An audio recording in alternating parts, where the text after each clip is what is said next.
Hello, Tansei. My name's Justin Weeb. I'm a Métis guy from Saskatoon. I'm going to be reading pages 68 to 70 of the TRC Executive Summary, and I'm going to be reading it from Musqueam, Squamish, and Tsleil-Waututh territories. The section I'm going to be reading is entitled Policy Towards Métis and Inuit Students. Many of the early advocates of residential schooling in Canada expected that the schools would take in both Aboriginal children who had status under the Indian Act, in other words, they were Indians as defined by the Act, as well as Aboriginal children who, for a variety of reasons, did not have status. The federal government classed these individuals, alternatively, as non-status Indians, half-breeds, or Métis. The early church-run boarding schools made no distinction between status and non-status or Métis children. The federal government position on the matter was constantly shifting. It viewed the Métis as members of the dangerous classes, whom the residential schools were intended to civilize and assimilate. This view led to the adoption of policies that allowed for the admission of Métis children to the schools at various times. However, from a jurisdictional perspective, the federal government believed that the responsibility for educating and assimilating Métis people lay with provincial and territorial governments. There was a strong concern that if the federal government began providing funding for the education of some of the children the provinces and territories were responsible for, it would find itself subject to having to take responsibility for the rest.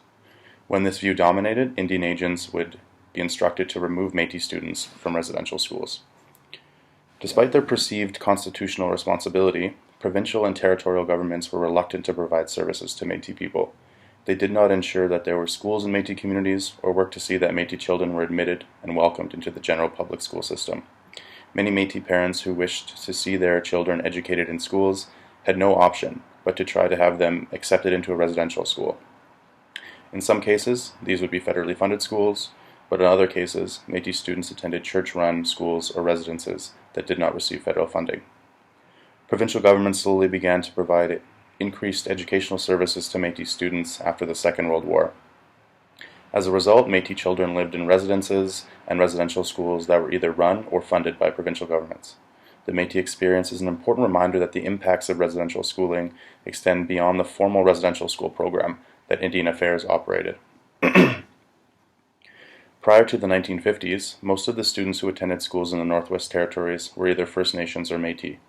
As late as 1949, only 111 Inuit students were receiving full-time schooling in the North.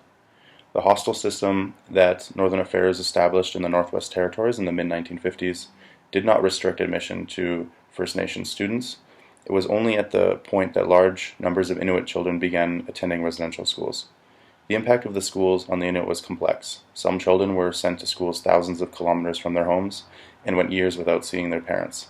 In other cases, parents who had previously been supporting themselves by following a seasonal cycle of land and marine-based resource harvesting began settling in communities with hostels so as not to be separated from their children.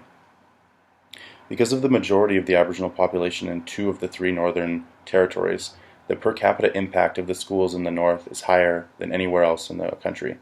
And because the history of these schools is so recent, not only are there many living survivors today, but there are also many living parents of survivors.